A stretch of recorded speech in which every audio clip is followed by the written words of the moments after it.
Welcome to another episode of Educator Voices. I'm your host, Elizabeth Bostwick, alongside my co-host, Eddie Small, and we're thrilled to welcome another incredible educator into the Brisk teaching studios to share their story, tackling real classroom challenges and the creative solutions that come with bringing AI into the mix. Today's guest is a trusted voice in educational technology with more than 3 decades of experience keeping learning goals at the center. Greg Bagby is an educational technology leader and AI consultant based in Chattanooga, Tennessee. As a trainer with edtech teacher, he designs and delivers professional learning focused on AI in education, instructional technology integration, digital equity, and leadership, always grounded in what teachers can actually use on Monday morning. His career spans classroom teaching, school leadership, and district level work, including serving as coordinator of instructional technology for Hamilton County Schools. He was named to District Administration's Top 100 Influencers in Education in 2024, recognized as an ASU plus GSV AI Innovator, named one of EdTech magazine's Top 30 K-12 IT Influencers in 2020, and served on the technical working group for the 2024 National EdTech Plan. Greg, welcome to Educator Voices. We are so glad that you're here today. Wow, that was a lot. I guess I did that. Thank you, Elizabeth and Eddie. Thank you for having me. I'm excited to be here. Longtime fans of both of you, and a fan for the last 3 years or so of Brisk teaching. So thanks. We usually start these conversations pretty simple. We want to talk about how AI is taking root kind of in your purview, right? You've said something that we'll just put right out there, which is AI has the potential to make education more human, not less. And I'd love to hear your perspective on this, because I think a lot of educators that we meet and talk to may either hear the opposite message or perceive that the message is opposite of that. And I want to know your perspective on kind of making that a more human experience. I think of the whole idea of the human in the loop. I've always been involved with the human in the loop aspect. Trying to finish up a PhD, and a couple of years ago, someone was like, "Oh yeah, just use AI to do this and this." And I was like, "Okay, let's try it." So I tried it, and it did all these articles and things for me. I was like, "Okay, this is sweet." And then I started looking up the articles, and AI just made up stuff because the things I wanted to look up, they don't exist or they didn't exist. And AI just made stuff up. And I realized that AI is there to work side by side as your, dare I say, co-pilot, to help you in the classroom or in the leadership chair. And the whole idea with AI, yes, we're going to become more productive. It's going to save more time. But then after we spend that time or save that time with AI, then we have more time with face to face with our human interaction. A friend of mine, great computer scientist, he said, AI is a misnomer. It's not artificial, nor is it intelligent. And we need to make sure that humans are understanding the fact that we have to do the thinking. We should be the ones doing the thinking. We don't release our thinking to AI. We have to become more human, I know, and think through and break down ideas a little bit more before we push them into AI. Because yes, AI can give you all the things you want and all that. Yay. But if we're not thinking through how we're going to prompt AI, how we're going to do this, how we're going to do that, we forget about the whole idea of our humanity. And we, like I said, put our thinking onto AI and let AI do all the work. So it's the fact that the tool, I always like classify it as like a teacher's aid. Like so many teachers don't have access to a teaching aid. Yeah. And AI can give you essentially like a drop in the bucket teacher's aid at any given moment.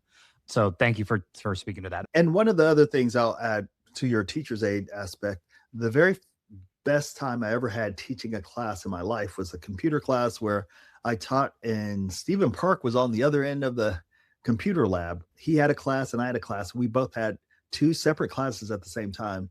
We went ahead and combined them, but it was amazing being able to bounce things off of him and him come to me for things in real time in the classroom. And AI can do that with you if you're using it in the right way. So I would love to hear you expand on that even a little bit more, Greg. So We mentioned that you've been in education for 32 years. You've been a classroom teacher, school leader, district technology coordinator, and now a national trainer and consultant. So you've really watched a lot of edtech waves roll in. So I'm just curious, like, what do you see that might be different about this one when we're thinking about AI in the classroom and especially like speaking about tools like Brisk? So this wave's a little bit different because with the artificial intelligence wave, it's touching everything. It's not just, oh, everyone gets a device. Oh, everyone gets an iPad because we need touch screens. Wait, but the Chromebooks, they have touch screens now. And so I've seen waves of different things, as you've said, like with the smart board technology. I remember one year when a bunch of principals were buying up smart boards, and I was like, yay for you. It was just one of those things where there were lots of things that came out and people jumped on them and then they left them. But AI is a little different. It's something that people are jumping on, yes, but it's not going to just go away. When OpenAI first cracked up on the scene and I started playing with it, I wasn't one of the ones in that first 5 days, million users. I was not. I was later in the month of December is when I found out about it. And I started using it then. But I realized that it was something that we were not going to be able to block or ban in our schools. We couldn't block or ban our way out of it, even though now states are going no cell phones. They're banning cell phones, and I'm not sure if you've heard there's a movement to give up screens in K through 3 in some areas. Okay, so we're pulling all this out, but AI is still here. AI is still going to be there. We tried to do it with the technology as a whole with our cell phones, and then we became adamant about wearables. And then I remember when my son took his first Apple Watch to school, they freaked out because it was the first Apple Watch ever, and they didn't know what to do. And he couldn't wear his watch to school. And he was like, I'm not going to cheat with it. It's just, Yeah. and the same thing's happening with AI. Sorry, I didn't wear my Meta glasses. Yes, I do own them. But kids are going to be wearing those things in the classroom. AI is going to be ubiquitous across every state, every place. When we first started in AI, we said, "Oh wow, it seems like it changes every 2 weeks. There's something new. It changes. It's evolving. Oh my goodness, it's more and more powerful." I think of Brisk teaching the same way. My daughter, who on that first slide I said I'm the father of at Dr. Bagby DDS. That's my daughter. She makes me happy. She was a biology teacher for a couple of years, and she never had the opportunity to go to an education course because she was planning on working in a lab, but she ended up in a biology classroom, and she literally would send me texts and I would send them to Armin about, hey, Brisk is doing this. Could it do this? Could it do that? And Brisk teaching the company, or I guess, I don't know how many folks there were there. This was 2 years ago. They were agile enough that my daughter's texts, I would literally forward them on to him and changes would be made before the semester was up. And she was like, this is great. I need you to do this with all the tools or all the things that we use at schools. But just how agile Brisk has been. And like a couple of things that I think I get to share later. Brisk has been a game changer in the space because it's not going back on what it used to do, but it's adapting and being more and more teacher friendly, teacher focused, and also student friendly. I'm amazed at how far they've come from the beginning and the growth and the activities and the things that it does. Anyway, all that to say, AI is still changing and transforming lives, and I think it will continue to do that. It's pretty interesting to think about all of the different ways that students have access to different tools and how we as educators can really come in and make sure that they're supported. Yes. One of the things I like to say is, yes, they are digital natives. She would talk about, oh, I am a digital native. See, I can do this. And she would show me how to turn on the TV without the remote, but doing this. But she always talked about being a digital native. I said, but you're not necessarily a digital learner. And I think it's the same thing with AI, because I always say, well, in order to get these digital natives into digital learners, we need to be digitally literate in our schools, those folks that are teaching those students. And I think it's the same thing with AI. They need to have that AI literacy so they're understanding how they can use AI and when they should use AI in their lesson or with their students and all the things. Yeah. And likewise, I think it's beneficial when teachers share how they're using AI themselves. Yes. That's part of the digital literacy is for students to understand that, rather than teachers using it secretively or using feedback tools, but not sharing that with students, Yeah. it's so good to be open about it and be able to share those use cases so that students Yes. understand the appropriate ways to leverage AI. So, Greg, let's get into it. So your demo is really something I think a lot of educators are going to be intrigued by. So today you're going to be walking us through how Brisk lives inside other AI platforms. And you're going to show us essentially, my understanding is that you're going to show us how we can write better prompts and draft resources right from additional platforms. So, one of the things I found because I have my little Brisk, yes, I did download and have all the Brisk things, but I was writing a prompt and this is ChatGPT. Same thing happens with Gemini. If I type it, it'll pull up my Brisk button. But I write a prompt because I was helping a teacher through this, walking her through. I was like, okay, let's think of prompts that we can create. And I always say, build a better prompt. And then I go to Brisket, and lo and behold, it improves my prompt. Not only does it improve my prompt, it says create a poetry assignment, and then it goes through. So you have two options. And this is where it blew the teacher's minds. The first option, and I'll hold down command, is to go ahead and have it drop it inside that LLM. So here's the prompt that it created. I said I needed a poetry assignment for my second grade class. And it went on and told me, hey, I want not only an assignment, I want it to be engaging. I need you to introduce the poetic form. I need you to include scaffolding. And then I could use my LLM and create whatever. Let's see. If I go ahead and push the prompt, this is inside of ChatGPT. It thinks, and then it'll give me an output like ChatGPT normally does. And the same thing would happen inside of Gemini. But if you push this little button, not add to Gemini or add to ChatGPT, create with Brisk, it opens up another window.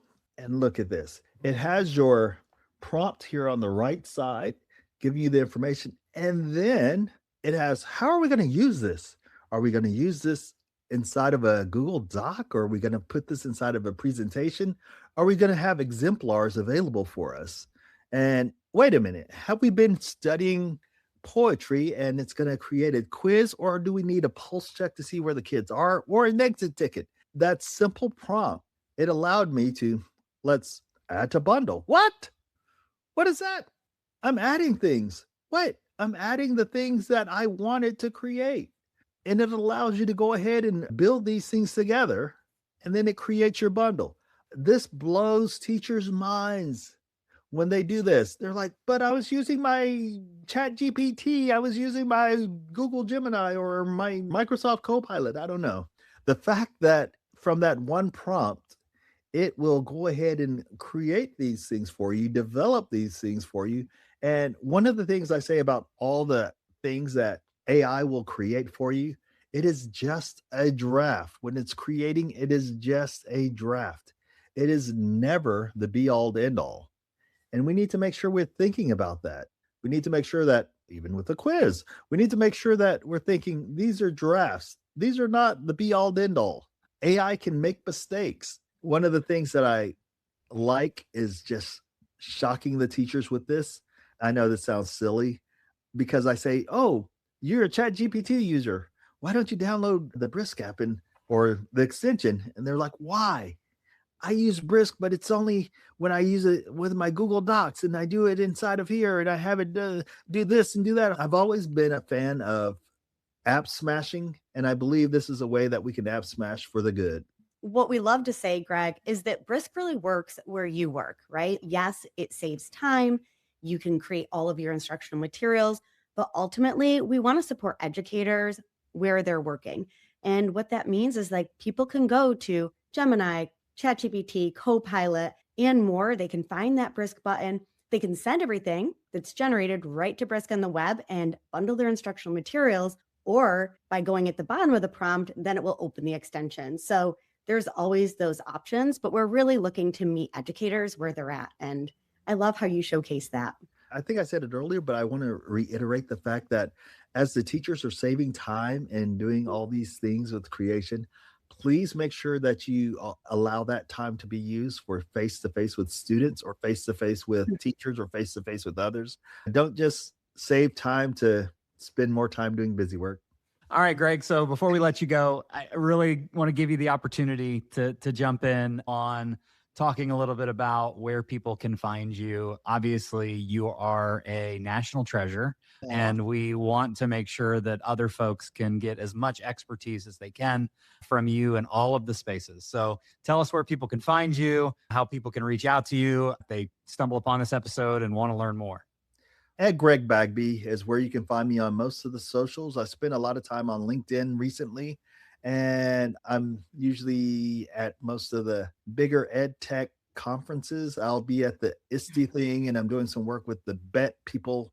So ISTE, BET, and FETC. Thank you to Greg Bagby for 32 years of keeping learning goals at the center and for making the case today that AI done right makes education more human.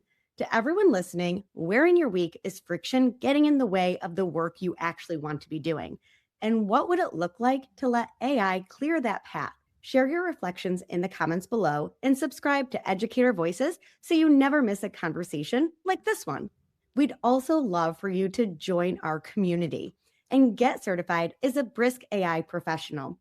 And if you already love Brisk, share your referral code with others so that you can also earn points to spend in our reward store. Be sure to visit briskteaching.com and subscribe to Brisk on all our social channels, as well as this YouTube playlist to hear more educator voices so you never miss an episode. Thank you so much, Greg. It was such an honor to talk with you alongside Eddie today. It's just always great to connect, and we hope we both get to see you soon. Yes, the honor was all mine. You all are fantastic. Thank you for having me.